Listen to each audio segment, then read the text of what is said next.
अहंकार है? नहीं नहीं। मैया आपके अंदर अहंकार है? नहीं। मैया आपके अंदर अहंकार है? नहीं। मैया आपके अंदर अहंकार है? नहीं। फिर तो आप भगवान को पा जाएंगे जल्दी से, क्योंकि आपके अंदर तो अहंकार है ही नहीं। अहंकार क्या है वो भी सुनो। अहंकार ये भी है, आप कहती हो ये मेरा बेटा है, ये मेरी बेटी है, ये मेरा पति है, ये मेरी पत्नी है, ये मेरा घर है, ये कहना, ये स्वीकार करना भी अहंकार है। आप ये ना कहा करो कि ये मेरी पत्नी है, मेरा पति है, मेरा बेटा है, मेरी बेटी है, मेरा घर है, मेरी दुकान है। आप ये कहा करो कि सब कुछ भगवान का है और हम तो भगवान के हैं, बस इतना सा परिचय हो। ये सब भगवान का है और हम, बस इतना परिचय हो। इतनी सारी लंबा पहाड़ा पढ़ने की जरूरत नहीं है। सब लोग यही पहाड़ा पढ़ते चले आ रहे हैं, ये मेरा है, ये मेरा। आपके दादा परदादा भी यही पहाड़ा पढ़ रहे थे। अच्छा, हमारी और आपकी हैसियत कितनी है? एक सज्जन बोले, महाराज जी अभी हमने बहुत बड़ा मकान बनाया है, 5000 गज में मकान बनाया, बहुत बड़ा बढ़िया सा पार्क भी बनाया है, बढ़िया बड़े बड़े कमरे बनाए, आप आना हमारे घर। वो ले गए हमें और दिखाया, अरे महाराज जी ये देखो हमारा घर, सब व्यवस्थाएं थी, आलीशान घर था। अब तो उनकी छाती यूं थी, मेरा घर इतना बढ़िया, ठीक है। तभी क्या हुआ, उनके घर में हमने देखा एक ग्लोब रखा हुआ था। भैया ग्लोब जानती हैं? मानचित्र, पूरे पृथ्वी का नक्शा, मैप जानती, जिसमें सबका चित्र है और लिखा है यहाँ पे भारत है, भारत के बाद अमेरिका, यहाँ पूरा देशों के नाम, कौन सा देश किस जगह पर है, नक्शा है, उसे ग्लोब कहते हैं, ग्लोब ही बोलते हैं। वहां उनके घर में ग्लोब रखा था, तो हमने उसको घुमाया। वो बोले महाराज जी आओ हम और दिखाएं। हमने कहा पहले तुम यहाँ आओ। हमने उनसे पूछा ये क्या है? बोले ये ग्लोब है। हमने कहा ये बताओ इस ग्लोब में भारत कहाँ है? उन्होंने घुमाया, ये छोटा सा भारत था, ये भारत। हाँ ये बात। हमने कहा भारत में तुम्हारा राज्य कहाँ है? देखा तो भारत का नक्शा ग्लोब में तो इतना सा है ना, छोटा सा, और उसमें फिर उत्तर प्रदेश ढूंढा, इतना सा उत्तर प्रदेश दिखा उसमें ग्लोब में। हाँ ये। हमने कहा इस उत्तर प्रदेश में तुम्हारा शहर कहाँ? शहर देखा शहर कहाँ? ये महाराज जी शहर, और शहर के लिए केवल डॉट था, बिंदु था। हमने कहा ये तुम्हारा शहर है। अच्छा इस शहर में ये बताओ तुम्हारा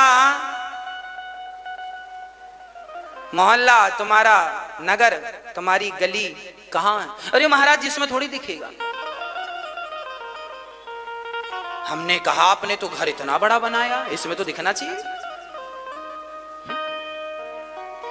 मेरी मां ये बताओ कि पूरी दुनिया के मानचित्र में तुम कितने बड़े हो? हम कितने बड़े हैं? आज हम कितना भी बड़ा घर आलीशान बना लें, ये बताओ दुनिया के मानचित्र में हमारा घर कितना बड़ा दिखेगा? एक बिंदी डॉट भी नहीं आएगा उस मानचित्र में। हाँ या ना? हाँ जी। इस दुनिया के मानचित्र में हमारी औकात कितनी है? एक कण बराबर भी नहीं है। धूल का एक कण जितना बड़ा है, इतनी बड़ी भी हमारी हैसियत नहीं है। हैसियत तो हमारी एक कण बराबर भी नहीं है, पर बातें तो हम पहाड़ जितनी बड़ी बड़ी करते हैं ना। ए मेरा है, ये मेरा, वो मेरा, ये मेरा। कुछ भी नहीं है, फिर भी छाती फुला के आदमी चलता है। किसी को थोड़ा सा पद मान बढ़ाई मिल जाए, धन दौलत थोड़ा सा मिल जाए तो अकड़ जाता है। कई लोगों को हमने देखा है, उनके पास बैठो तो वो अपनी उपलब्धियां ही गिनाते रहते। हमने ये वाला प्लॉट खरीदा, ये वाला घर बनाया, ये वाला किया, वो वाला हमारा, ये सब। 1 घंटा बैठोगे, 1 घंटे में वो यही बताएंगे कि हमारा ये कमरा इतना बड़ा है, इसका बाथरूम इतना बड़ा बनाया है। आप बैठ के देखिए। अच्छा खासकर बूढ़ों की बुद्धि ज्यादा ऐसे में काम में लगी रहती है। बूढ़े लोग जिन्हें घर वर बनाया ना, वो यही गिनाते, महाराज जी हमारा ये घर देखो जरा, ये अरे भाई ये सब ना गिनाया करो। तुम माला कितनी जपते हो, परोपकार कितना करते हो, तुमने धर्म पुण्य दान कितना किया ये बताओ। ये तो कुछ बताते नहीं हो क्योंकि किया नहीं है, और बस गाना गाने लगे। हमने तो ये, एक सज्जन बोले महाराज जी हमने अपनी 4 बहनों का और 2 बेटियों का विवाह किया। अच्छे, हमने 4 बच्चों का विवाह किया, हमने बहन का भी विवाह किया, अच्छा छोटे भाई का भी हमने सब किया। अच्छा ये बताओ, ये जो कह रहे हैं हमने सब किया, यदि ये मर जाते तो क्या इनकी बहन और इनकी बेटियां अभी तक कुंवारी बैठी रहती? हाँ या ना? फिर अरे आपके रहने ना रहने से किसी को कोई फर्क नहीं पड़ता। करने कराने वाले भगवान हैं। भगवान तुम्हें और हमें निमित्त बनाते हैं। ये अहंकार कभी ना पाला करो कि तुम और हम कर रहे हैं। करते सब भगवान हैं, वो किसी ना किसी को माध्यम बना देते हैं। तुम माध्यम बन के कर रहे हो, ये तुम्हारी खुशनसीबी है। अहंकार मत पालो। ये मत कहा करो हम कर रहे हैं, हम कर रहे हैं। अरे तुम मर जाओगे तो भी काम बनेंगे यहां, और विश्वास ना हो तो मर के देख लो। महीने 2 महीने के लिए घर से चले जाओ कहीं, शांति से बैठो, भजन करो 2 महीने। 2 महीने आप घर में नहीं रहेंगे, घर वालों को लगेगा मर गए, मर गया। फिर भी घर में सब बराबर चलेगा कि नहीं? ऐसा तो नहीं कि घर का मुखिया मर गया है या घर से चला गया तो घर में रोटी नहीं बनेगी। हाँ या ना? अरे भाई किसी के रहने और ना रहने से किसी को कोई फर्क नहीं पड़ता। ये तो अहंकार, बस हमने मान लिया है कि हमारे बिना क्या होगा। ये हमने थिंकिंग बना ली है कि हमारे बाद क्या होगा। हाँ, ऐसे आपके बाप दादों ने भी सोच रखा था हमारे बाद क्या होगा। सब निपट गए, देखो सब बढ़िया चल रहा है कि नहीं? आपके घर में सब बढ़िया चल रहा है कि नहीं? हाँ, आपके बाप दादों ने भी ऐसे ही सोचा था हमारे बाद क्या होगा। सब बढ़िया चकाचक चल रहा है। इसलिए ये बिल्कुल ना सोचा करो कि क्या होगा। हम और आप करता नहीं है, करते हो तुम कन्हैया, मेरा नाम हो रहा है, मेरा आपकी कृपा से सब काम। सब कुछ भगवान करने कराने वाले हैं। हम जैसे कितने मिट्टी में मिल गए, और ये मिट्टी हम जैसों को कितनों को निगल गई। अब बताओ फिर भी हम कहें। अच्छा हम कौन है, इसका एक परिचय और दे देते हैं। हम कौन है? हमारी औकात क्या है? अच्छा आपकी औकात क्या है? कोई आपसे पूछता है तो आप क्या बताते हैं? कुछ नहीं बताते। आज हम बता रहे हैं आपकी औकात क्या है। जब हम मरते हैं तो हमें लोग ले जाके शमशान में जला देते हैं। जलाने के बाद हमारी राख बचती है। शेष क्या बचा? क्या बचा? राख। फिर उस राख को समेट के किस में भरते हैं? एक घड़े में। घड़े की कीमत है 25 रुपए। मैंने पूछ लिया घड़ा कितने का है? 25 रुपए का। जब हम मरते हैं तो हमारी राख 25 रुपए के घड़े में आ जाती है, और कोई उठाकर उस राख को फूंक मारेगा तो उड़ जाएगी। आज ये व्यक्ति कहता है कि मैं ये हूं, मैं वो हूं। अरे भाई कल को तुम ही, आज तुम्हारा वजन 70 किलो का, 80 किलो का और 100 किलो का है। कल जब मरोगे तो राख बनोगे, फूंक मारने से उड़ जाओगे। हम फूंक मारने से उड़ जाने वाले राख हैं। यही हम सबकी औकात है, यही है हमारी औकात। इससे ज्यादा ना हस्ती आपकी है ना मेरी। मुझे भी यूं ही मर जाना है और आपको भी। हाँ जी, अब बताओ अहंकार हम करें तो किसका करें? किस बात का हम अभिमान पालें? रावण जैसों का अहंकार टिका नहीं तो आपका और हमारा टिकेगा? फिर अहंकार किस बात का? तुम जियो आनंद से और भगवान का चिंतन करो। जो हो रहा है भगवान की मर्जी से हो रहा, जो होगा भगवान की मर्जी से होगा। तुम केवल भजन करो, अच्छे कर्म करो, अच्छी सोच रखो, मन लगा के कर्म करते रहो, खत्म बात। बाकी सब ठाकुर जी करेंगे। कल क्या होगा? होगा सो देख लेंगे। अभी से क्या सोचना कल क्या होगा। हम सब कौन है मेरी मां? मुट्ठी भर तो राख हो, राख ही की तरह बातें किया करो, ज्यादा अहंकार ना दिखाया करो। अहंकार, अहंकार किस बात का? एक गांव में एक लड़की नहीं, याद रखना आपके भाग्य में सब कुछ है, पर कई कई बार हम उस जगह तक पहुंचने के लिए हम मेहनत नहीं करते, कर्म नहीं करते, विश्वास नहीं रखते, हार जाते हैं। तो फिर हम वहां तक ना, हमारे भाग्य में लिखा है कि हम ये उपलब्धि पाएंगे, पर भाई उस उपलब्धि तो बच्चों की जिम्मेदारी है। 3 जिम्मेदारियां तो बड़ी हैं, और फिर काम का लोड अलग है। घर में दाल है कि नहीं, नमक है कि नहीं, टमाटर है कि नहीं, साग सब्जी है कि नहीं, ये सब कुछ पुरुष को ही देखना पड़ता है। इसलिए यदि स्त्रियों के कंधे पर वजन है तो पुरुषों के कंधों में भी कम जिम्मेदारियां नहीं है।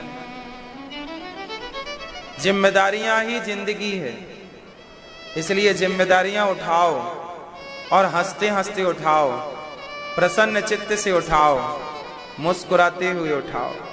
जीवन है, इसी का नाम जीवन है। घबरा जाते हैं कुछ लोग, डिप्रेस हो जाते हैं, परेशानियों में घिर जाते हैं कुछ लोग। देखो, जीवन में इतनी भी मुश्किलें नहीं हैं जितनी आप लोग समझते हैं। यदि जीवन फ्रैंकली जिया जाए तो मुश्किल नहीं है। यदि आपने इसे सीरियस ले लिया, जैसे मैंने आपको डांट दिया तो आप सीरियस ले लिया, अरे महाराज जी तो बड़े घमंडी हैं, ऐसा डांट रहे हैं, ऐसा। आपने जरा मुझे कुछ बोल दिया और मैंने सीरियस लिया, अरे देखो जरा इन्होंने हमें ऐसा बोल दिया। बातों में ना सीरियस नहीं लेना बातों को। बाप ने कुछ बोल दिया, जाने दो। पत्नी ने कुछ बोल दिया, जाने दो। भाई ने कुछ बोल दिया, जाने दो। पति ने कुछ बोल दिया, यदि आपने जाने दिया बाप की बातों को, माँ की डांट को, पत्नी की फटकार को जाने दिया, तब तो आप बिंदास जीवन जी पाएंगे। और आपने यदि हर बात को कैच किया, अरे पिता ने ऐसा कह दिया, अरे माँ ने ऐसा कह दिया, पत्नी ने ऐसा कह दिया, यदि आपने बातों को दिल में लिया, डस्टबिन बनाया अपने हृदय को, सारी बातें अंदर रहेंगी, तो वो बातें अंदर रहते रहते आपको बीमार कर देंगी, परेशान हो जाओगे आप। इसलिए जो खाते हो आप सवेरे, वो शाम तक पच जाता है कि नहीं, निकल जाता है कि नहीं? ना निकले तो हॉस्पिटल जाना पड़ेगा निकलवाने। हाँ भाई देखो उतर नहीं रही है आज। क्यों? खाया पिया यदि नहीं निकला तो बीमारी यही तो है। खाना पीना बुरा थोड़ी है, खूब खाओ, पर निकलना भी चाहिए पच के। बोलो हाँ। ना निकले तो बीमारी है, अरे मर जाएगा आदमी। बोलो हाँ। अब पानी आप पियो, सुसु ना आए, तो ये भी तो एक बीमारी है। भाई आप पानी पियो और वो निकलता रहे वॉशरूम के द्वारा, आप लघु शंका जाते रहे तो ठीक है, पर आप पानी पिए और आए ही ना सुसु, तो क्या होगा? डॉक्टर के यहाँ तुरंत जाना पड़ेगा। भाई क्या दिक्कत हो गई? मतलब सिस्टम तो तभी अच्छा है जब आए और जाए, आए और जाए। ऐसी बातें हैं, कोई बात आई है तो जाने दो, यदि आई और गई तब तो आप स्वस्थ हैं। और यदि आपने बातें रोकी कि सास ने ऐसा कहा, बहू ने ऐसा कहा, माँ ने ऐसा कहा, रोकी, तो आप बीमार हैं। ये बीमार कौन? ये डिप्रेशन क्या है? ये वही तो है, ये बातें रुकी पड़ी हैं। डिप्रेशन क्या है? बातें, बोलो मेरी माँ, बातें रुकी हैं, जा नहीं रही हैं। आई तो हैं, सुन तो ली, अब निकल नहीं रही हैं। आपको सास ने 10 साल पहले कुछ कहा था, अभी तक याद है, मतलब निकली नहीं है वो। और सोच लो इतनी पुरानी बातें यदि अंदर होंगी तो कितना गहरा जख्म करेंगी। डॉक्टर कहता है कई बार कि तुम्हारी आंतों में मल जम गया है, तुम्हारी आंतों में कचरा जम गया है, मीन्स मल। खाया पिया तुम्हारा ठीक से पचता नहीं है, तो वो जो मल है, गंदगी है, आंतों में बैठ गई है। बोलो हाँ। और पुरानी गंदगी यदि आंतों में है तो वो हानि पहुंचाएगी। ऐसी पुरानी बातें यदि दिल में हैं तो वो कभी ना कभी आपको डिप्रेस करेंगी, परेशान करेंगी, हानि पहुंचाएंगी। इसलिए बातों को छोड़ना सीखो। हाँ या ना? कितनी लोग मेरी बात से सहमत हैं कि बातें आए और जाने दो? अनिरुद्धाचार्य जो कह रहा है, ये दास अनिरुद्ध, हम जो कह रहे हैं, इन अच्छी बातों को रोक लो, बुरी बातों को जाने दो। अच्छी बातों को अंदर रोको, अच्छी बातें रुकेंगी तो वो अच्छा करेंगी। बोलो हाँ। और बुरा रुकेगा तो सब बिगाड़ देगा।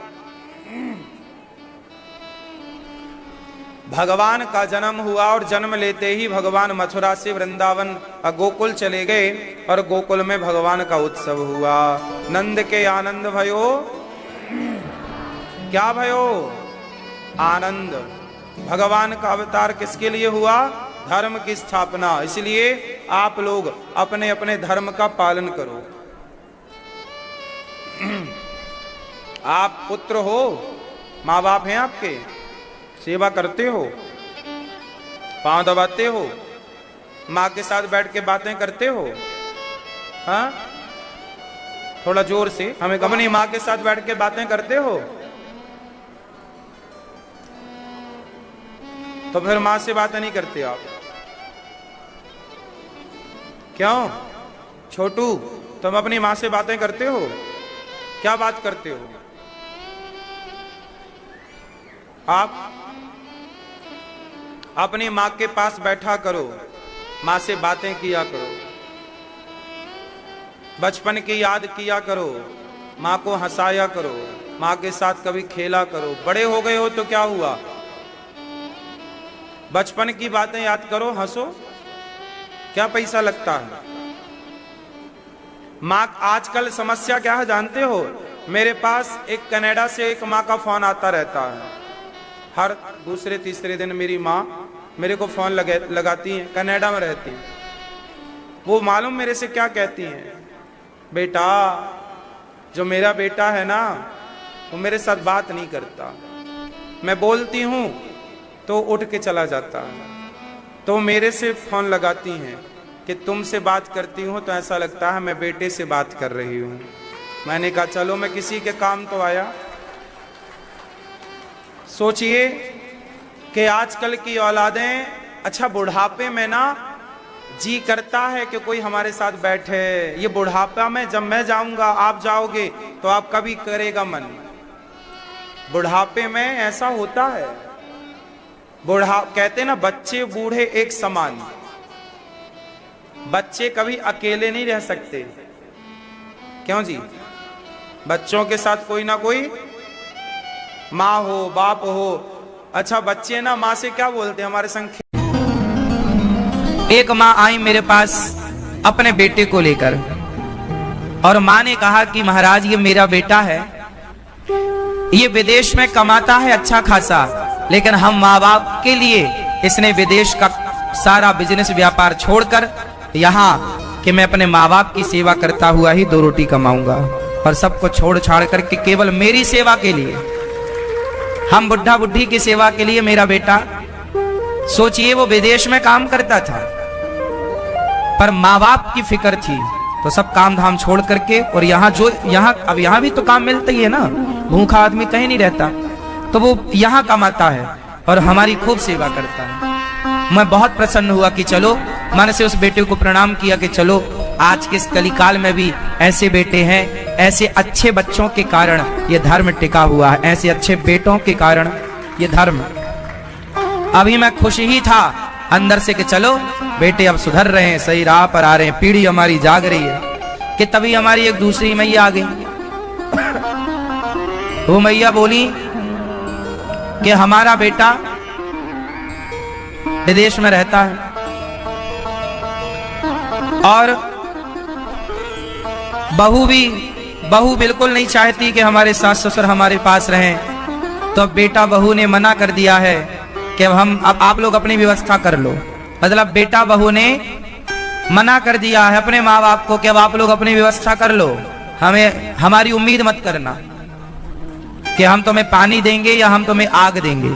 सोचिए, एक बेटा जब अपनी माँ से बहू ये कह दे कि जी अब हमें आपकी कोई आवश्यकता नहीं है, आप अपना देखो। अब सोचिए कि कभी बेटा कह दे ये माँ से कि माँ आप अपना देख लो, अब हमारी उम्मीद ना करना, ना पानी की, ना आग की, ना रोटी की। तो बेटे बहू ने साफ कह दिया कि आप अपना देखो। तो फिर वो मैया मेरे पास आई, दोनों पति पत्नी। बोले महाराज जी क्या हम गौरी गोपाल आश्रम में रह सकते हैं? हमने कहा क्यों? बोले हमारे बेटे ने और बहू ने साफ मना कर दिया कि आप लोग अब अपना देख लो। मतलब इशारा कर दिया उन लोगों ने कि अब हमारी तरफ से आप लोग स्वतंत्र हैं। अब पता नहीं, वो तो मरा हुआ भी मान ले कुछ दिन बाद कि हमारे माँ बाप तो हमारे लिए मर ही गए। अब वो माँ बाप बड़े चिंतित थे। भाई बुढ़ापे के लिए ना बच्चा होता है कि हमारे बुढ़ापे में 2 रोटी का सहारा बनेगा, गिलास भर पानी का सहारा बनेगा, लाठी बनेगा हमारी। और बेटा साफ मना कर दे, सोचो क्या गुजरेगी। दोनों पति पत्नी आए, बोले क्या हमें गौरी गोपाल में जगह मिलेगी? अभी तो हम चल रहे हैं फिर रहे हैं, सब ठीक है, पर कल को। हमने कहा जरूर, आपका वो बेटा आपको भुला सकता है, पर ये बेटा आपकी यदि जिम्मेदारी बिहारी जी ने आपकी दी है तो हम निभाएंगे, हम आपके बेटा बनकर आपकी सेवा करेंगे। हमने उन्हें आश्वासन दिया, कहा कि ये आश्रम है, कभी भी आप आइए, आपका ये बेटा आपको आपकी सेवा करने की जिम्मेदारी लेता है। अब बताइए, जब इस बेटे के बारे में सुना तो मन फिर दुखी हो गया कि बताओ आज के पढ़े लिखे बच्चे अपने माँ बाप के साथ इस तरह का व्यवहार करते हैं। वो एक पल में भी, पल भर के लिए ये नहीं सोचते कि हमारे इन शब्दों से हमारे माँ बाप पर क्या गुजरेगी। किस तरह माँ ने बताया कि महाराज जी पढ़ा लिखा करके ज्यादा काम करते थे हम लोग, पैसा सारा बच्चों में ही लगाया। हर माँ बाप पैसा बच्चों में ही लगाते हैं, लेकिन वो बच्चे बड़े होके देखो अब तो ये कहने लगे हैं कि आप अपना देख लो। तो समाज में अच्छे बुरे दोनों लोग, प्रियांश राजा और समस्त अरोड़ा परिवार, नरूला परिवार, आप परीक्षित बन की कथा की गंगा में डुबकियां लगा रहे हैं। कल हम लोगों ने कितने बढ़िया से उत्सव मनाया। भगवान राम जन्म हुआ, भगवान श्री राम का, भगवान श्री कृष्ण का, भगवान कृष्ण का जन्म हुआ तो वसुदेव जी लेकर चल पड़े भगवान को। भगवान का जन्म हुआ और वसुदेव जी लेकर गए। कहां गए? यशोदा मैया के पास। यशोदा ने कन्या को जन्म दिया था, उस कन्या का नाम क्या था? माया। यशोदा माँ ने जिस कन्या को जन्म दिया उस कन्या का नाम क्या था? माया। और वसुदेव जी ने जिस पुत्र को जन्म दिया, देवकी माँ ने जिसको जन्म दिया उनका नाम, देवकी माँ ने जिनको जन्म दिया उनका नाम था माधव।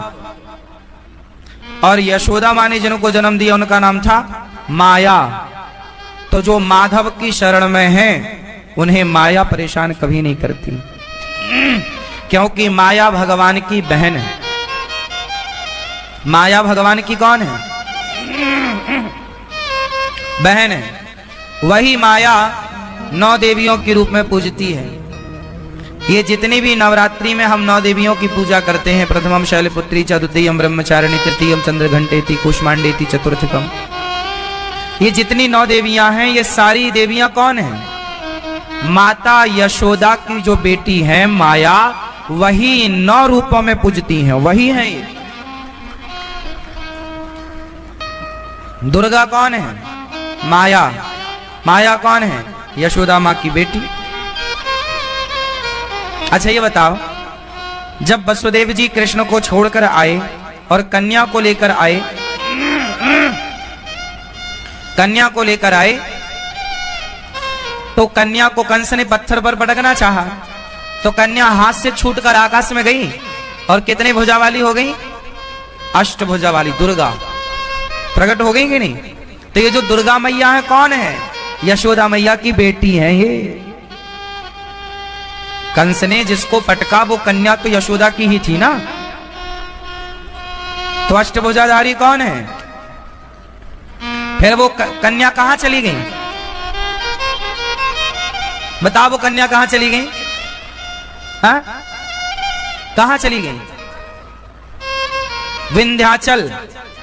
वही माता आज विंध्यवासिनी मैया के नाम से जानी जाती है। विंध्यवासिनी मैया का नाम सुना है? ये दास अनिरुद्ध दर्शन भी किया है। विंध्याचल विंध्यवासिनी मैया कथा करने गए थे मिर्जापुर। क्यों? मिर्जापुर है ना, मिर्जापुर गए थे अपन। मिर्जापुर हम गए थे बहुत पहले। मिर्जापुर के पास ही वो माता जी का मंदिर है जिसे विंध्यवासिनी मैया कहते हैं।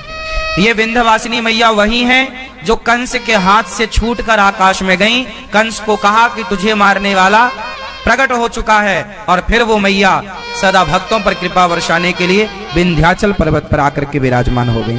तो विंध्यवासिनी मैया के नाम से अष्टभुजा वही दुर्गा है। तो ये यशोदा मैया की बेटी हैं जिनका हम नवरात्रि का पर्व मनाते हैं।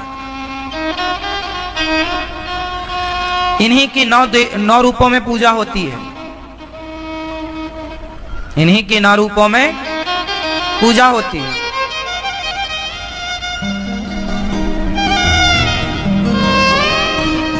ये माता पार्वती का रूप है। ये कौन है? माता पार्वती का रूप, शक्ति है। ये शिव की शक्ति, शिव शक्ति, शक्ति है ये। तो ये पार्वती का रूप ही है। यशोदा मैया की बेटी बनकर आई, फिर ये लीला हुई। साल में 2 बार पूजा होती है। 2 नवरात्रि, गुप्त नवरात्रि तो और भी है, लेकिन विशेष 2 नवरात्रि है ना आती हैं। तो भगवान श्री कृष्ण का उत्सव नंद बाबा यशोदा मैया मना रहे हैं। बधाई पे बधाई लुटाई जा रही है। भगवान का दर्शन करने शंकर जी आए, हनुमान जी आए। हनुमान जी आए कि नहीं? चारों युग पर ताप तुम्हारा है प्रसिद्ध जगत उजियारा। चारों युगों पर प्रताप है हनुमान जी का। तो हनुमान जी त्रेता में भी थे और द्वापर में भी हैं और कलयुग में भी हैं। द्वापर में भगवान श्री कृष्ण का दर्शन करने आए, शंकर जी आए। आज बिरज की गलियों में नाचे जोगी मतवाला, अलख निरंजन खड़ा पुकारे देखूंगा तेरा लाला। अरे मैया, लाला को दर्शन करवे आयो हूं। आज बिरज की गलियों में, आज बिरज की गलियों में नाचे जोगी मतवाला, अलख निरंजन खड़ा पुकारे देखूंगा यशोदा लाला। तो शंकर जी आए हैं। मैया लाला को दर्शन कराए दे मैया। हुआ 7 दिन में शंकर जी प्रकट हो गए। मांग बेटा मांग, मांग वर मांग, कुछ मांग ले। नरसी से शंकर जी ने कहा कि तुम मेरी शरण में आए हो, 7 दिन से बिना खाए पिए मेरे ऊपर पड़े हो, जाओ। शिव जी प्रसन्न हो गए। नरसी मांग ले कुछ। साक्षात शिव प्रकट हो गए। तब नरसी जी ने मांगा। क्या मांगा था? नरसी जी ने कहा था, मुझको और कछु ना चाहिए। ए भोलेनाथ जी, नरसी जी ने बोला कि मुझको और कछु ना चाहिए, बस राधा कृष्ण मिलाई दे। शंकर जी से क्या मांगा नरसी जी ने कि हे भोलेनाथ, मुझको और कछु ना चाहिए, बस राधा कृष्ण मिलाई दे। हमें और कुछ नहीं चाहिए, बस प्रभु का दर्शन करा दो। तब भगवान शंकर जी नरसी जी को ले गए और भगवान के गौलोक धाम में जहां प्रभु नित्य रास रचा रहे थे, उस रास में शंकर जी नरसी को लेकर के गए। शंकर जी को देखकर भगवान बोले कि ये किसे ले आए, ये मनुष्य तो मृत्यु लोक का है, यहाँ क्यों ले आए। शंकर जी, सबसे बड़ा दुख क्या है? सामान्य शब्दों में, सामान्य भाषा में मैं आपको दुख की, आपसे मैंने पूछा दुख की परिभाषा क्या है, आपने नहीं बताया। अब ये दास अनिरुद्ध आपको बताएगा दुख की परिभाषा क्या है। सुनो ध्यान से, सारी जिंदगी काम आएगी आपको। दुख किसे कहते हैं? हम जो चाहते हैं, समझिएगा, हम जो चाहते हैं, हम जो सोचते हैं, हमारी जो इच्छा है वो पूरी ना होना ही आपके हिसाब से दुख है। आप जो चाहते हैं वैसा नहीं हुआ, आप उसे क्या मानते हैं? अरे हमने पत्नी से कहा यहाँ वहां चली गई, सुनती नहीं है, बड़े दुखी हम तो पत्नी से। हमने बेटा से कहा ये करना है, उसने वही नहीं किया, वहां की सब किया, सुनते ही नहीं हमारी। महाराज जी हम तो बेटे से बड़े दुखी हो गए। क्या दुख है? कोई दुख नहीं है। आपके मन की ना होना उसे आप दुख मानते हैं। आपके मन का ना होना आप उसे क्या मानते हैं? दुख मानते हैं।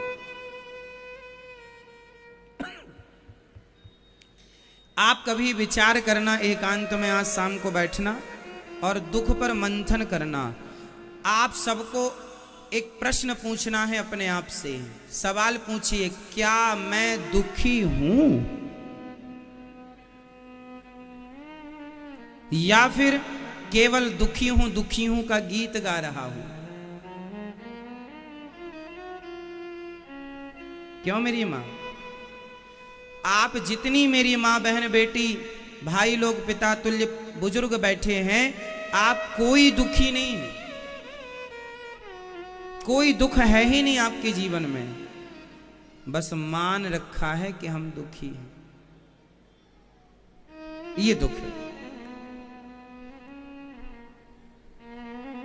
हमारे मन की इच्छाएं पूरी नहीं हो रही हैं, उसे हम दुख मान रहे हैं। इसलिए कहता हूं, दुखों से बचना है तो अपने मन को कंट्रोल करो, मन को साधो, मन की उथल पुथल को शांत करो, मन को बहिर्मुखी नहीं अंतर्मुखी बनाओ। और किसी और पर कंट्रोलिंग करने की जरूरत नहीं है, किसी पर निगरानी रखने की जरूरत नहीं है। यदि कंट्रोल करना है तो स्वयं के मन को करो, नजर रखनी है तो अपने मन पर नजर रखो। ये कहां कहां जा रहा है, क्या इसका वहां वहां जाना सही है? सही है? समझाना है तो मन को समझाओ अपने, डांटना है तो मन को डांटो अपने। मन की गति है अटपटी, झटपट लखे न कोय, मन की जब खटपट मिटे तो झटपट दर्शन होए। ये मन आपके सुख दुख का कारण है। मन है जिसका मन अनकंट्रोल है, जिसका मन जितना अनकंट्रोल है, मतलब जिसका मन जितना भटकता है वह उतना दुखी होगा, और जिसका मन जितना कंट्रोल है वह उतना, बोलो, उतना सुखी होगा। इसलिए थोड़ा मन की भाग दौड़ को कम कर लो। अच्छा, एक बात प्रैक्टिकल से समझते हैं। एक एग्जाम्पल मैं आपको उदाहरण से समझाता हूं, इस बात को समझिएगा। एक लेंस होता है मेरी माँ, जब हम कोई छोटी सी चीज देखते हैं ना तो एक मोटा सा गिलास आता है, कांच लेंस। आपने कभी बचपन में देखा होगा, एक कांच होता है जो कागज रख देने पर, सूर्य की किरण पड़ने पर कागज में आग लग जाती है कांच से। कौन कौन जानता है ये कांच? अच्छा, जानते हैं आप? एक गिलास होता है, हम लोग बचपन में उसके संग खेले भी हैं। कागज रख लेते थे, रुई रख लेते थे और धूप में उसे लेकर बैठ जाते थे उसमें एक छोटा सा गोल डॉट बन जाता था, है ना। फिर थोड़ी देर तक उसको ऐसे पकड़े रहो हाथ से, तो सूर्य के प्रकाश को वो इतना तेजी से फेंकता है कि इतनी गर्मी प्रकट होती है कि कागज में, रुई में आग लग जाती है। अच्छा एक बात बताओ, माना कि ये कागज है, माना कि फॉर एग्जाम्पल, और माना कि ये कांच है और सूर्य का प्रकाश है। अब मैंने, अच्छा कितनी देर करने से आग लगती है? कितनी देर? लगभग 3 मिनट 4 मिनट आपको स्थायी उसको रखना पड़ेगा, तब कहीं जाके कागज में आग लगेगी। अब एक बात बताओ, अब मैं उस कांच को यूं घुमाता रहूं, बार बार यूं करता रहूं और 1 घंटे तक करता रहूं, आग लगेगी?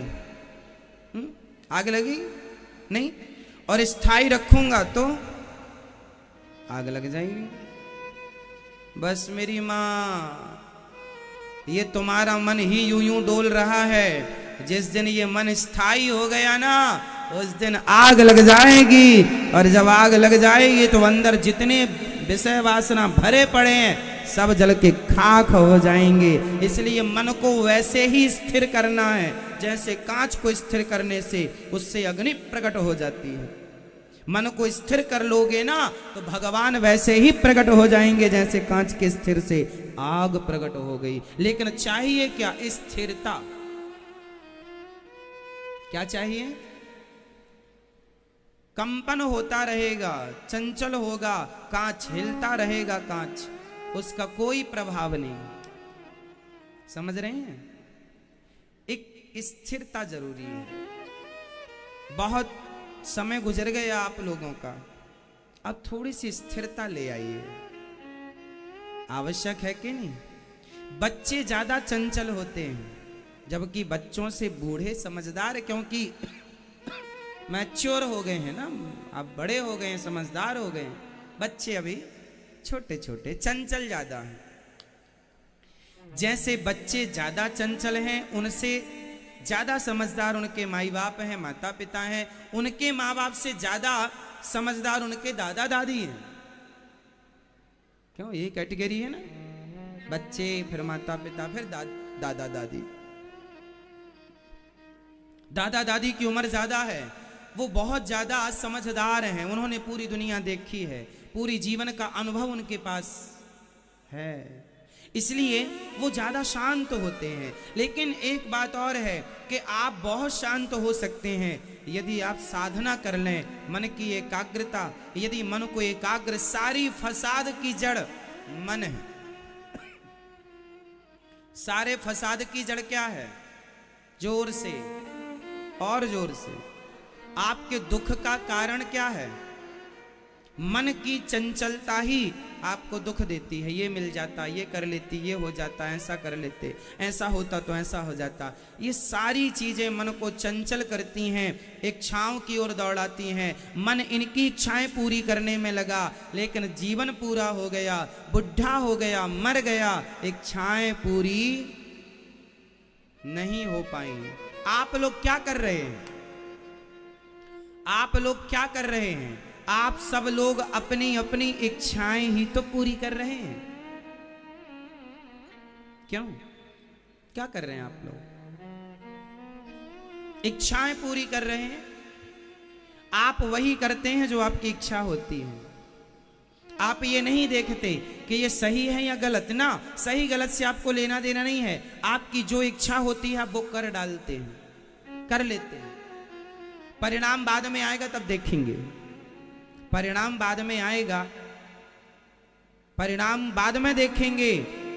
ये डिसीजन किसी मूर्ख का हो सकता है। समझदार व्यक्ति वो होता है जो करने के पहले उसके निर्णय पर पहुंच जाए कि करने के बाद इसका परिणाम क्या होगा। इसलिए वो काम मत करो जिसका परिणाम बुरा है, वो काम करो जिसका परिणाम अच्छा है। काम करते हुए उसके परिणाम पर नजर जरूर रखनी चाहिए कि इसका भविष्य क्या है।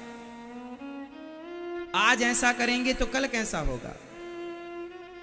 लेकिन आप भविष्य पर दृष्टि ना डालकर आप वर्तमान में खुश रहते हैं। जो मन में आया कर लिया। फॉर एग्जाम्पल एक लड़का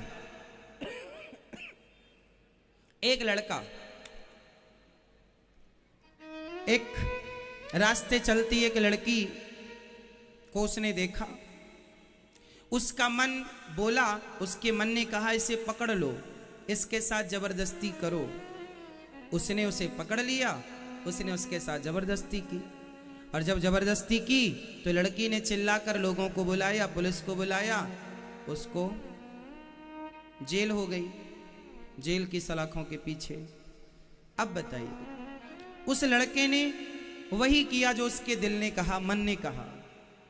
काश उसने विचार किया होता कि ये जो मन कह रहा है ये गलत कह रहा है, क्यों पकड़ लें किसी को, क्यों किसी के संग छेड़खानी कर लें, इसका परिणाम क्या होगा, बदनामी हुई, जेल गया, सब कुछ खत्म, सारी जिंदगी सारा जीवन खत्म हो गया, सारी जिंदगी के लिए चरित्र पर दाग लग गया। इसलिए वो मत करो जो मन कहता है, वो करो जो पहले छान लो।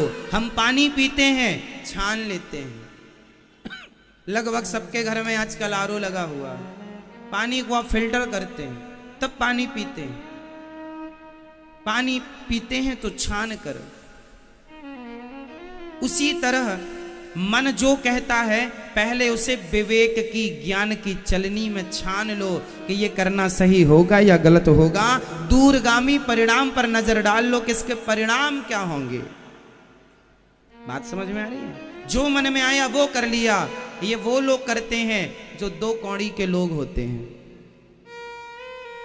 समझदार लोग वो नहीं करते, जो मन में आया कर लिया ना। विचार, मैया सो रही हैं, देखो चुपके से जगाना, जागो मेरी माँ। जो मन में आया कर लिया, चलो मन कहता सो लो, सो गए। ये नहीं सोचा कि ये दास अनिरुद्ध देख लेगा, जगा देगा। दूरगामी परिणाम में नजर नहीं है ना मैया की।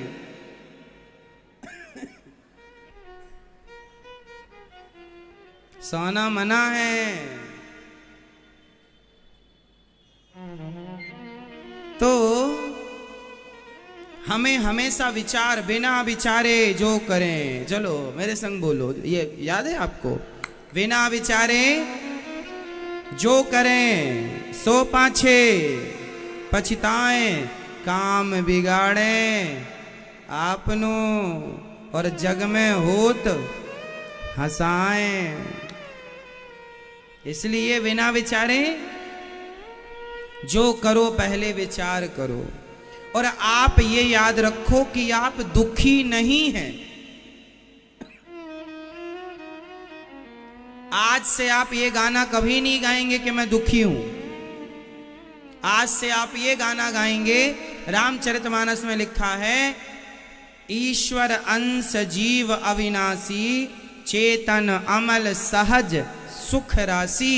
हम सुख के भंडार हैं, हम सुख की खान हैं, हम दुख की खान नहीं। सारे लोग चिल्लाते हैं हम दुखी हैं, दुखी हैं, दुखी हैं। अरे दुखी दुखी कहने से दुख बढ़ता है और सुखी सुखी कहने से सुख बढ़ता है। इसलिए हम सुखी हैं, हम दुखी नहीं हैं। छोटा मोटा तो चलता रहता है, वो तो संकट है, आएगा जाएगा। वो तो विपत्ति है, आएगी जाएगी। वो तो कष्ट है, बीमारी है, आएगा। दुख नहीं है। तो आज से कितने लोग हमेशा ये परिचय देंगे, ये कहेंगे कि मैं इस धरती पर सबसे सुखी इंसान, सबसे सुखी व्यक्ति स्त्री या पुरुष मैं ही हूं। सबसे सुखी कौन?